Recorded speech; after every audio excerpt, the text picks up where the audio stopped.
ओम श्री गुरुवे नमः। श्री गणेशाय नमः। प्रभुं परमात्मने नमः। श्रीमद् भगवद गीता के छठे अध्याय का महात्म्य हम श्रवण कर रहे हैं। श्री भगवान कहते हैं, सुमुखी, अब मैं छठे अध्याय का महात्म्य बतलाता हूँ, जिसे सुनने वाले मनुष्य के लिए मुक्ति करतलगत हो जाती है। गोदावरी नदी के तट पर प्रतिष्ठानपुर पैठण नामक एक विशाल नगर है, जहाँ मैं पिपलेश के नाम से विख्यात होकर रहता हूँ। उस नगर में जानश्रुति नामक एक राजा रहते थे, जो भूमंडल की प्रजा को अत्यंत प्रिय थे। उनका प्रताप मार्तंड मंडल के प्रचंड तेज के समान जान पड़ता था। प्रतिदिन होने वाले उनके यज्ञ के धुएं से नंदनवन के कल्प वृक्ष इस प्रकार काले पड़ गए थे, मानो राजा की असाधारण दानशीलता देखकर वे लज्जित हो गए हों। उनके यज्ञ में प्राप्त पुराडास के रसास्वादन में सदा आसक्त होने के कारण देवता लोग कभी प्रतिष्ठानपुर को छोड़कर बाहर नहीं जाते थे। उनके दान के समय छोड़े हुए जल की धारा, प्रताप रूपी तेज और यज्ञ के धुओं से पुष्ट होकर मेघ ठीक समय पर वर्षा करते थे। उस राजा के शासनकाल में इतियों यानी खेती में होने वाले 6 प्रकार के उपद्रवों के लिए कहीं थोड़ा भी स्थान नहीं मिलता था और अच्छी नीतियों का सर्वत्र प्रसार होता था। वे बावली कुएं और पोखरे खुदवाने के बहाने मानो प्रतिदिन पृथ्वी के भीतर की निधियों का अवलोकन करते थे। एक समय राजा के दान, तप, यज्ञ और प्रजापालन से संतुष्ट होकर स्वर्ग के देवता उन्हें वर देने के लिए आए। वे कमल नाल के समान उज्जवल हंसों का रूप धारण कर अपनी पाखें हिलाते हुए आकाश मार्ग से चलने लगे। बड़ी उतावली के साथ उड़ते हुए वे सभी हंस परस्पर बातचीत भी करते जाते थे। उनमें से भद्राश्व आदि 2-3 हंस वेग से उड़कर आगे निकल गए। तब पीछे वाले हंसों ने आगे जाने वालों को संबोधित करके कहा, अरे भाई भद्राश्व, तुम लोग वेग से चलकर आगे क्यों हो गए? यह मार्ग बड़ा दुर्गम है, इसमें हम सबको साथ मिलकर चलना चाहिए।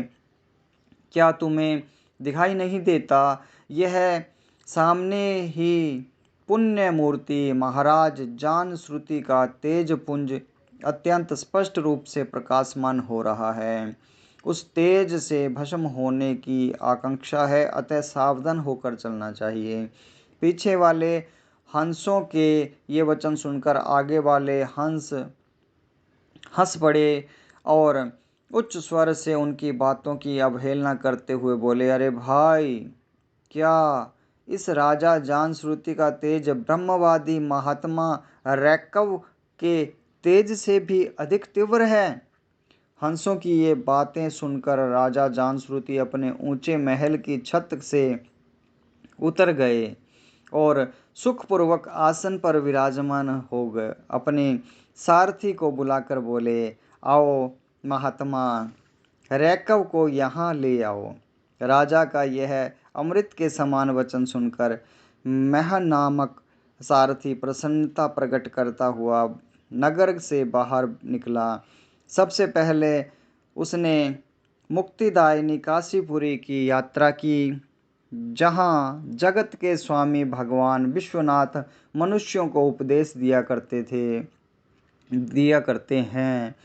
उसके बाद वह गया क्षेत्र में पहुंचा, जहाँ प्रफुल्ल नेत्रों वाले भगवान गदाधर संपूर्ण लोकों का उद्धार करने के लिए निवास करते हैं। तदंतर नाना तीर्थों में भ्रमण करता हुआ सारथी पापनाशिनी मथुरापुरी में गया। यह भगवान श्री कृष्ण का आदि स्थान है, जो परम महान एवं मोक्ष प्रदान करने वाला है। वेद और शास्त्रों में वह तीर्थ त्रिभुवनपति भगवान गोविंद के अवतार स्थान के नाम से प्रसिद्ध है। नाना देवता और महर्षि ब्रह्मर्षि उसका सेवन करते हैं।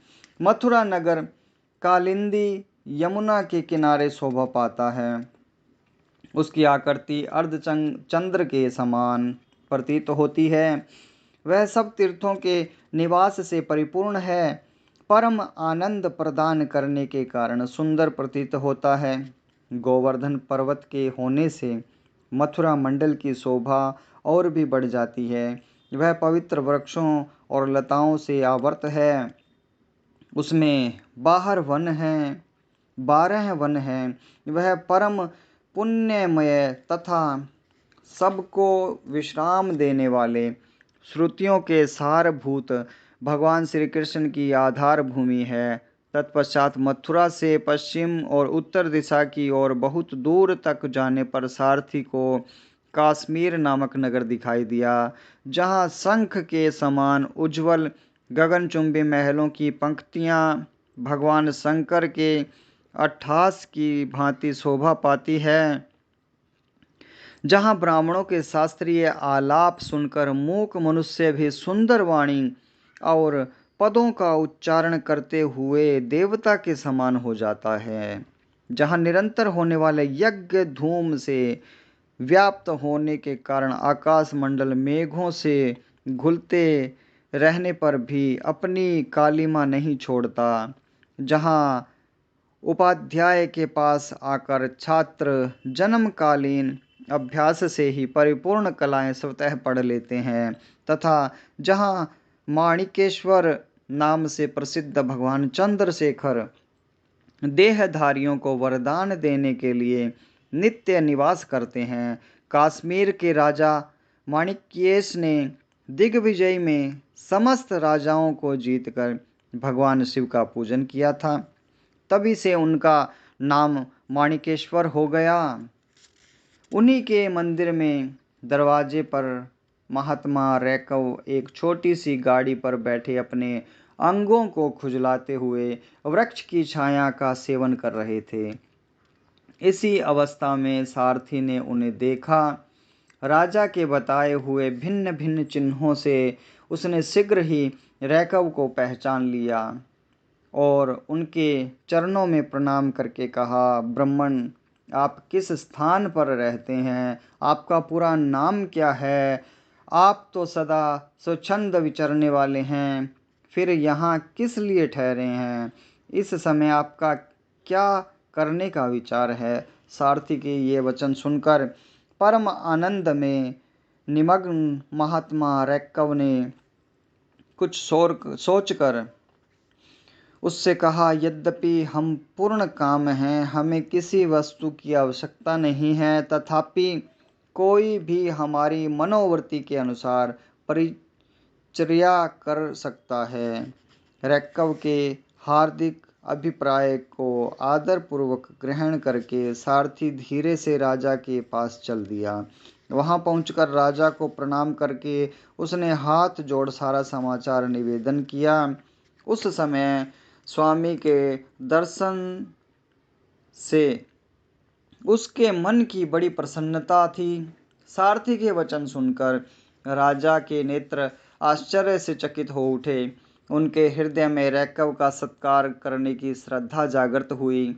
उन्होंने 2 खचरियों से जुती हुई एक गाड़ी लेकर यात्रा की। साथ ही मोती के हार, अच्छे अच्छे वस्त्र और 1 सहस्त्र गौएं भी ले ली। काश्मीर मंडल में महात्मा रैकव जहाँ रहते थे, उस स्थान पर पहुंचकर राजा ने सारी वस्तुएं उनके आगे निवेदन कर दी और पृथ्वी पर पड़कर साष्टांग प्रणाम किया। महात्मा रैकव अत्यंत भक्ति के साथ चरणों में पड़े हुए राजा जान श्रुति पर कुपित हो उठे और बोले, रे शूद्र, तू दुष्ट राजा है, क्या तू मेरा वृत्तांत नहीं जानता? यह खचरियों से जुती हुई अपनी ऊंची गाड़ी ले जा।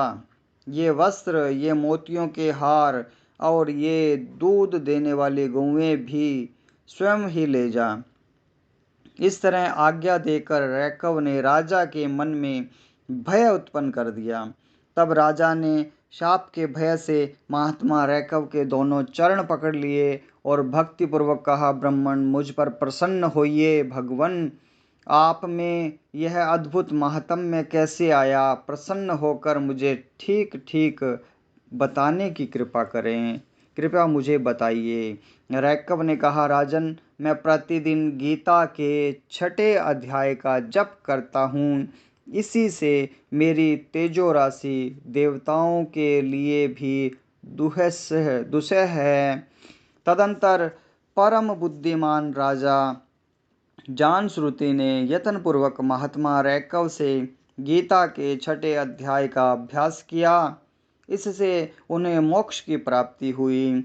इधर रैकव भी भगवान माणिकेश्वर के समीप मोक्षदायक गीता के 6 अध्याय का जप करते हुए सुख से रहने लगे।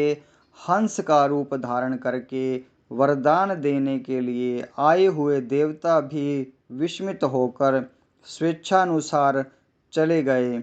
जो मनुष्य सदा इस एक ही अध्याय का जप करता है, वह भी भगवान विष्णु के ही स्वरूप को प्राप्त होता है। इसमें तनिक भी संदेह नहीं है। बोलिए शंकर भगवान की जय हो।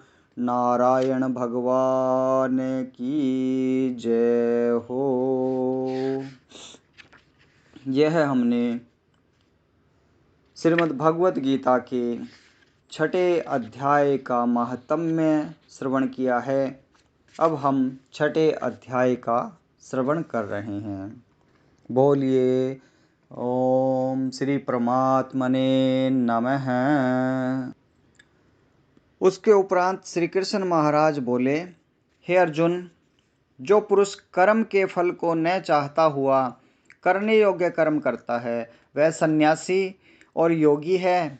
और केवल अग्नि को त्यागने वाला सन्यासी योगी नहीं है, तथा केवल क्रियाओं को त्यागने वाला भी सन्यासी योगी नहीं है। इसलिए हे अर्जुन, जिसको सन्यास ऐसा कहते हैं, उसी को तू योग जान, क्योंकि संकल्पों को न त्यागने वाला कोई भी पुरुष योगी नहीं होता। समत्व बुद्धि रूप योग में आरूढ़ होने की इच्छा वाले मननशील पुरुष के लिए योग की प्राप्ति में निष्काम भाव से कर्म करना ही हेतु कहा है। और योगारूढ़ हो जाने पर उस योगारूढ़ पुरुष के लिए सर्व संकल्पों का अभाव ही कल्याण में हेतु कहा है। जिस काल में न तो इंद्रियों के भोगों में आसक्त होता है तथा न कर्मों में ही आसक्त होता है, उस काल में सर्व संकल्पों का त्यागी पुरुष योगारूढ़ कहा जाता है। यह योगारूढ़ता कल्याण में हेतु कही है। इसलिए मनुष्यों को चाहिए कि अपने द्वारा अपना संसार समुद्र से उद्धार करे और अपने आत्मा को अधोगति में न पहुँचावे, क्योंकि यह जीवात्मा आप ही तो अपना मित्र है और आप ही अपना शत्रु है। अर्थात और कोई दूसरा शत्रु या मित्र नहीं है। उस जीवात्मा का तो वह आप ही मित्र है कि जिस जीवात्मा द्वारा मन और इंद्रियों सहित शरीर जीता हुआ है, और जिसके द्वारा मन और इंद्रियों सहित शरीर नहीं जीता गया है, उसका वह आप ही शत्रु के सदृश शत्रुता में बरतता है। हे अर्जुन, सर्दी गर्मी और सुख दुखादिकों में तथा मान और अपमान में जिसके अंतःकरण की वृत्तियां अच्छी प्रकार शांत है, अर्थात विकार रहित है, ऐसे स्वाधीन आत्मा वाले पुरुष के ज्ञान में सच्चिदानंद घन परमात्मा सम्यक प्रकार से स्थित हैं। अर्थात उसके ज्ञान में परमात्मा के सिवा अन्य कुछ है ही नहीं। ज्ञान विज्ञान से तृप्त है, अंतःकरण जिसका तथा विकार रहित है, स्थिति जिसकी और अच्छी प्रकार जीती हुई है इंद्रियां जिसकी, तथा समान है मिट्टी पत्थर और सुवर्ण जिसके, वह योगी युक्त अर्थात भगवत की प्राप्ति वाला है। ऐसे कहा जाता है, जो पुरुष सुहृद मित्र वैरी उदासीन मध्यस्थ द्वेषी और बंधुगणों में तथा धर्मात्माओं में और पापियों में भी समान भाव वाला है, वह अति श्रेष्ठ है। इसलिए उचित है कि जिसका मन और इंद्रियों सहित शरीर जीता हुआ है, ऐसा वासना रहित और संग्रह रहित योगी अकेला ही एकांत स्थान में स्थित हुआ निरंतर आत्मा को परमेश्वर के ध्यान में लगावे। शुद्ध भूमि में कुशा मृगशाला और वस्त्र है, उपरोपरि जिसके ऐसे अपने आसन को न अति ऊंचा और न अति नीचा स्थिर स्थापन करके और उस आसन पर बैठकर तथा मन को एकाग्र करके चित्त और इंद्रियों की क्रियाओं को वश में किया हुआ अंतःकरण की शुद्धि के लिए योग का अभ्यास करे। उसकी विधि इस प्रकार है कि काया सिर और ग्रीवा को समान और अचल धारण किए हुए दृढ़ होकर अपनी नासिका के अग्र भाग को देखकर अन्य दिशाओं को न देखता हुआ और ब्रह्मचर्या के व्रत में स्थित रहता हुआ भय रहित तथा अच्छी प्रकार शांत अंतःकरण वाला और सावधान होकर मन को वश में करके मेरे में लगे हुए चित्त वाला और मेरे परायण हुआ स्थित होवे। इस प्रकार आत्मा को निरंतर परमेश्वर के स्वरूप में लगाता हुआ स्वाधीन मन वाला योगी मेरे में स्थिति रूप परमानंद पराकाष्ठा वाली शांति को प्राप्त होता है। परंतु हे अर्जुन, यह योग न तो बहुत खाने वाले का सिद्ध होता है और न बिल्कुल न खाने वाले का, तथा न अति शयन करने के स्वभाव वाले का और न अत्यंत जागने वाले का ही सिद्ध होता है। यह दुखों का नाश करने वाला योग तथा योग तो यथा योग्य आहार और विहार करने वाले का है, तथा कर्मों में यथा योग्य चेष्टा करने वाले का और यथा योग्य शयन करने तथा जागने वाले का ही सिद्ध होता है। इस प्रकार योग के अभ्यास से अत्यंत वश में किया हुआ चित्त जिस काल में परमात्मा में ही भली प्रकार स्थित हो जाता है, उस काल में संपूर्ण कामनाओं से स्पृहा रहित हुआ पुरुष योग युक्त ऐसा कहा जाता है।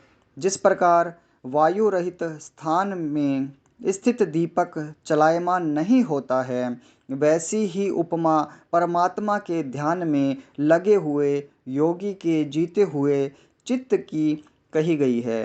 हे अर्जुन, जिस अवस्था में योग के अभ्यास से निरुद्ध हुआ चित्त उपराम हो जाता है और जिस अवस्था में परमेश्वर के ध्यान से शुद्ध हुई सूक्ष्म बुद्धि द्वारा परमात्मा को साक्षात करता हुआ सच्चिदानंद घन परमात्मा में ही संतुष्ट होता है, तथा इंद्रियों से अतीत केवल शुद्ध हुई सूक्ष्म बुद्धि द्वारा ग्रहण करने योग्य जो अनंत आनंद है, उसको जिस अवस्था में अनुभव करता है और जिस अवस्था में स्थित हुआ यह योगी भगवत स्वरूप से नहीं चलायमान होता है और परमेश्वर की प्राप्ति रूप जिस लाभ को प्राप्त होकर उससे अधिक दूसरा कुछ भी लाभ नहीं मानता है और भगवत प्राप्ति रूप जिस अवस्था में स्थित हुआ योगी बड़े भारी दुख से भी चलायमान नहीं होता है, जो दुख रूप संसार के संयोग से रहित है तथा जिसका नाम योग है, उसको जानना चाहिए। वह योग न उकताए हुए चित्त से अर्थात तत्पर हुए चित्त से निश्चय पूर्वक करना कर्तव्य है। इसलिए मनुष्य को चाहिए कि संकल्प से उत्पन्न होने वाली संपूर्ण कामनाओं को निशेषता से अर्थात वासना और आसक्ति सहित त्याग कर और मन के द्वारा इंद्रियों के समुदाय को सब ओर से ही अच्छे प्रकार वश में करके कर्म कर्म से अभ्यास करता हुआ उपरामता को प्राप्त होवे तथा धैर्य युक्त बुद्धि द्वारा मन को परमात्मा में स्थित करके परमात्मा के सिवा और कुछ भी चिंतन न करे। परंतु जिसका मन वश में नहीं हुआ हो उसको चाहिए कि वह स्थिर न रहने वाला और चंचल मन जिस जिस कारण से सांसारिक पदार्थों में विचरता है उससे रोक कर बारंबार परमात्मा में ही निरोध करे। क्योंकि जिसका मन अच्छे प्रकार शांत है और जो पाप से रहित है और जिसका रजोगुण शांत हो गया है, ऐसे इस सच्चिदानंद घन ब्रह्म के साथ एक ही भाव हुए योगी को अति उत्तम आनंद प्राप्त होता है। यह पाप रहित योगी इस प्रकार निरंतर आत्मा को परमात्मा में लगाता हुआ सुख पूर्वक परब्रह्म परमात्मा की प्राप्ति रूप अनंत आनंद को अनुभव करता है।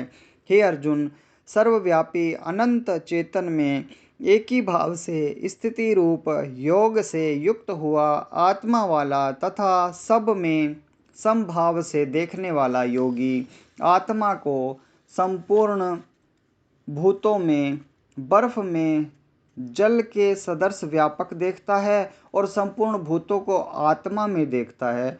अर्थात जैसे स्वप्न में जगा हुआ पुरुष स्वप्न के संसार को अपने अंतर्गत संकल्प के आधार देखता है, वैसे ही वह पुरुष संपूर्ण भूतों को अपने सर्वव्यापी अनंत चेतन आत्मा के अंतर्गत संकल्प के आधार देखता है।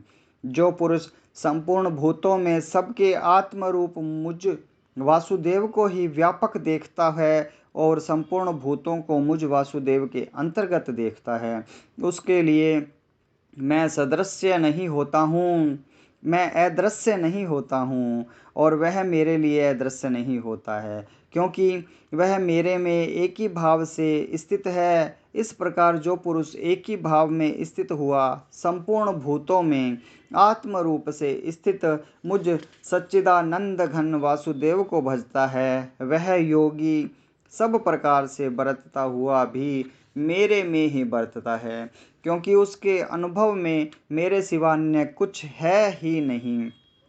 हे अर्जुन, जो योगी अपनी सादृश्यता से संपूर्ण भूतों में सम देखता है और सुख अथवा दुख को भी सब में सम देखता है, वह योगी परम श्रेष्ठ माना गया है। इस प्रकार भगवान के वाक्यों को सुनकर अर्जुन बोले, हे मधुसूदन, जो यह ध्यान योग आपने समत्व भाव से कहा है, इसकी मैं मन के चंचल होने से बहुत काल तक ठहरने वाली स्थिति को नहीं देखता हूँ।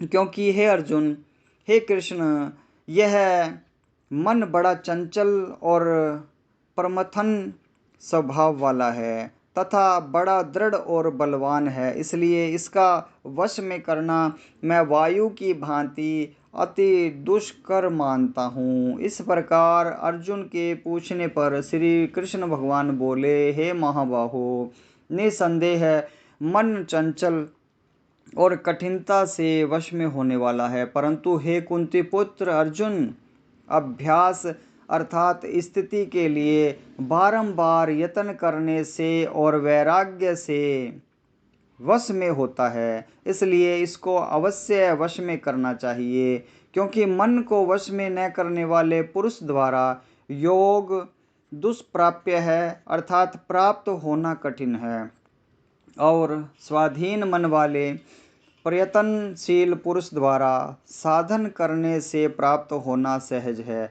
यह मेरा मत है। इस पर अर्जुन बोले, हे कृष्ण, योग से चलायमान हो गया है मन जिसका, ऐसा शिथिल यतन वाला श्रद्धा युक्त पुरुष योग की सिद्धि को अर्थात भगवत साक्षात्कारता को न प्राप्त होकर किस गति को प्राप्त होता है। हे महाबाहो, क्या यह भगवत प्राप्ति के मार्ग में मोहित हुआ आश्रय रहित पुरुष छिन्न छिन्न बादल की भांति दोनों ओर से अर्थात भगवत प्राप्ति और सांसारिक भोगों से भ्रष्ट हुआ नष्ट तो नहीं हो जाता है। हे कृष्ण, मेरे इस संशय को संपूर्णता से छेदन करने के लिए आप ही योग्य हैं, क्योंकि आपके सिवा दूसरा इस संशय का छेदन करने वाला मिलना संभव नहीं है। इस प्रकार अर्जुन के पूछने पर श्री कृष्ण भगवान बोले, हे पार्थ, उस पुरुष का न तो इस लोक में और न परलोक में ही नाश होता है, क्योंकि हे प्यारे, कोई भी शुभ कर्म करने वाला अर्थात भगवत अर्थ कर्म करने वाला दुर्गति को नहीं प्राप्त होता, किंतु वह योग भ्रष्ट पुरुष पुण्यवानों के लोकों को अर्थात स्वर्गादि उत्तम लोकों को प्राप्त होकर उनमें बहुत वर्षों तक वास करके शुद्ध आचरण वाले श्रीमान पुरुषों के घर में जन्म लेता है, अथवा वैराग्यवान पुरुष उन लोकों में न जाकर ज्ञानवान योगियों के ही कुल में जन्म लेता है।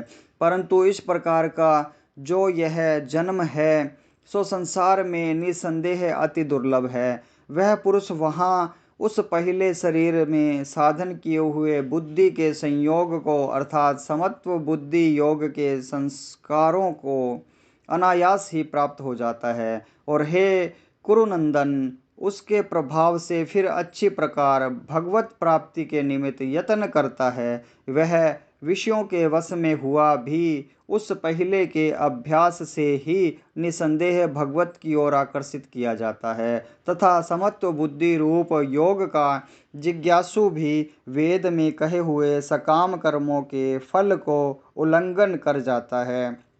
जबकि इस प्रकार मंद प्रयत्न करने वाला योगी भी परम गति को प्राप्त हो जाता है। तब क्या कहना है कि अनेक जन्मों से अंतःकरण की शुद्धि रूप सिद्धियों को प्राप्त हुआ और अति प्रयत्न से अभ्यास करने वाला योगी संपूर्ण पापों से अच्छी प्रकार शुद्ध होकर उस साधन के प्रभाव से परम गति को प्राप्त होता है, अर्थात परमात्मा को प्राप्त होता है। क्योंकि योगी तपस्वियों से श्रेष्ठ है और शास्त्र के ज्ञान वालों से भी श्रेष्ठ माना गया है, तथा सकाम कर्म करने वालों से भी योगी श्रेष्ठ है। इससे हे अर्जुन, तू योगी हो। हे प्यारे, संपूर्ण योगियों में भी जो श्रद्धावान योगी मेरे में लगे हुए अंतरात्मा से मेरे को निरंतर भजता है, वह योगी मुझे परम श्रेष्ठ मान्य है। बोलिए कृष्ण चंद्र भगवान की जय हो, शंकर भगवान की जय हो, नारायण भगवान की जय हो।